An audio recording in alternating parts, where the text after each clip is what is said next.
جب بھی کوئی سائل کسی سے مانگتا ہے دو طریقے ہوتے ہیں. کچھ سائل ایسے ہوتے ہیں جو کوئی بات نہیں کرتے سیدھا کے ہاتھ ملا دیتے ہیں. ایک تو سائل یہ ہے. اور سائل مانگنے والے جو بڑے اچھے طریقے سے مانگنے کا بھی فن جانتے ہیں تو ان کا طریقہ یہ نہیں ہوتا کہ کسی کے آگے جا کے بس ہاتھ پھیلا دیں. پہلے وہ اس کی تعریفیں کرتے ہیں, پھر جو ہے وہ اس کی رحم دلی کا ذکر کرتے ہیں, پھر اس کے مال و اسباب جو اس کو دیے گئے ہیں ان کے قصیدے پڑھتے ہیں, پھر اپنی وفاداری کا اظہار کرتے ہیں, پھر جھولی پھیلاتے ہیں. تو یہ دوسرا اور مہذب طریقہ ہے. ایک تو مانگنے والا اپنی ضرورت کو یوں ہی کسی کے سامنے رکھ دے, اور ایک یہ ہے کہ مانگنے والا اپنی ضرورت کو رکھنے سے قبل جس سے مانگ رہا ہے پہلے اس کی تعریف کرے.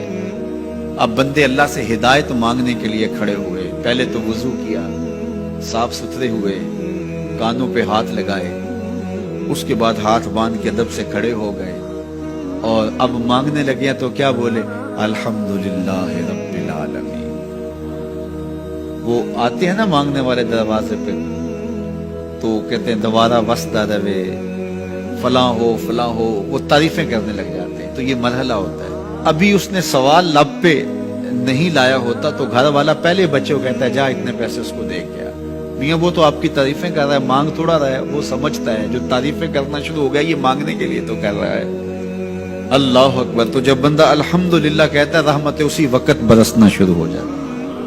الرحمن الرحیم. میں سخی کی دہلیز پہ کھڑا ہوں جو رحمان بھی ہے جو رحیم بھی ہے, محض اپنے کرم سے عطا کرتا ہے. رحم کی بھیک مانگ رہا ہوں. پھر کیا کہہ رہا ہے, مالک یوم الدین. کسی کنگال سے نہیں مانگ رہا, اس سے مانگ رہا ہوں جو مالک ہے, دنیا کا بھی مالک ہے, آخرت کا بھی مالک ہے. پھر اس کے بعد اگلی بات کیا کہتا ہے, ایاک نعبد و ایاک نستعین.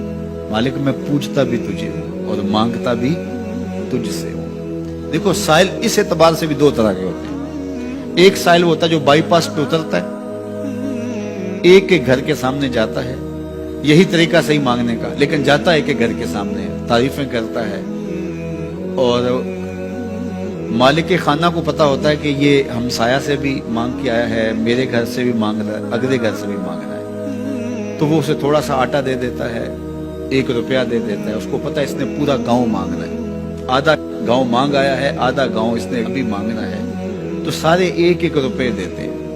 ایک تو سائل وہ ہے جو در در پہ جاتا ہے, اور ایک سائل بائی پاس سے اترا, وہاں سے پل عبور کیا, پھر گلی سے گزرتے ہوئے یہاں آیا, اور یہاں آ کے آپ کے ساتھ اس نے کہا کہ میں کسی در پہ نہیں گیا, آپ کے پاس آیا ہوں, اب آپ نے میری ضرورت پوری کرنی ہے.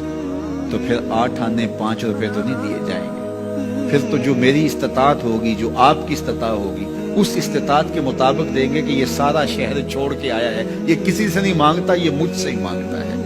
تو پھر آپ اس کی ضرورت پوری کریں گے. اگر آپ کے بس میں ہوا تو مانگنے والا کیا کہہ رہا ہے, ایاک نعبد, یہ پیشانی کہیں اور نہیں جھکتی, و ایاک نستعین, یہ جھولی کسی اور چوکھٹ پہ پھیلتی نہیں. وہ کریم, وہ مالک رب جو تمام جہانوں کا رب ہے, میں اس کی دہلیز پہ کھڑا ہوں اور آیا سیدھا اسی کی دہلیز پہ ہوں, نہ اس سے پہلے کسی در پہ گیا ہوں, نہ اس کے بعد کسی در پہ جانا ہے.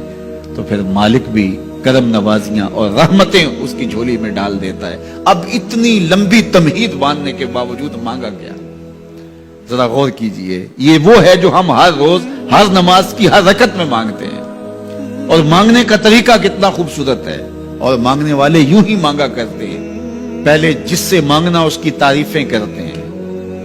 آپ نے مانگنے والوں کو دیکھا جو سلیقے سے مانگتے ہیں, تیرے بچے وسط رہے, تیری جد آباد رہے, تیرا خاندان آباد رہے, وہ مانگتے ہیں. اس طرح پہلے تعریفیں کرتے ہیں, پھر کہتے ہیں تیری فیکٹریاں چلتی رہیں, تیرے جو ہے تیری جائیداد بڑھتی رہے, تو وہ اس کے خزانوں کا ذکر کرتے ہیں, اور پھر کہتے ہیں کہ یہ فقیر نمانہ تیری چوکھٹ پہ آیا ہے, اس کی ضرورتیں تو پوری کر دے. اب بندہ بھی اللہ کے حضور جب حاضر ہوتا ہے تو مانگنے کا سلیقہ کیا ہے, سب سے پہلے کہتا ہے الحمدللہ رب العالمین. میں کسی کنگال کی چوکھٹ پہ نہیں آیا, تمام جہانوں کے پالن ہار کی چوکھٹ پہ آیا. اسی کی تعریفیں اختیاری بھی غیر اختیاری بھی, واسطے کے ساتھ بھی بلا واسطے کے ساتھ بھی, اسی کی خوبی ہیں, سارے اسی کے کمال ہیں, وصف سارے اسی کے ہیں. پھر اس کے بعد کہتا ہے الرحمن الرحیم، وہ رحمان بھی ہے وہ رحیم بھی ہے۔ پھر اس کے بعد کہتا ہے مالک یوم الدین، وہ دنیا کا ہی مالک نہیں، آخرت کا بھی مالک ہے، یوم حساب کا بھی مالک ہے۔ پھر اس کے بعد اپنی وفاداری جتلاتے ہوئے کہتا ہے ایاک نعبد و ایاک نستعین، مالک سارا جہاں بس رہا ہے، میں نے کسی سے نہیں مانگا، میں نے جھولی تیری چوکھٹ میں پھیلائی ہے، میری پیشانی تیرے حضور جھکتی ہے، یہ پیشانی کسی اور کے حضور کبھی نہیں جھکی نہ جھکے گی۔ یہ سب عرض کرنے کے بعد پھر مانگتا کیا؟ اہدنا الصراط المستقیم، مالک مجھے سیدھی راہ پہ چلا دے، میں تیرے حضور آیا ہوں، مجھے ہدایت کا نور عطا کر دے۔ انشاءاللہ یہ ہدایت کیا ہے اور ہدایت کی قسمیں کیا ہیں، اور پھر اس دعا کا جواب اللہ کی طرف سے کیا آتا ہے، اور بندے پہ کتنی کرم نوازیاں ہوتی ہیں، انشاءاللہ یہ مضمون کل ہوگا۔ اللہ مجھے آپ کو اپنی رحمتوں کے سائے میں رکھے۔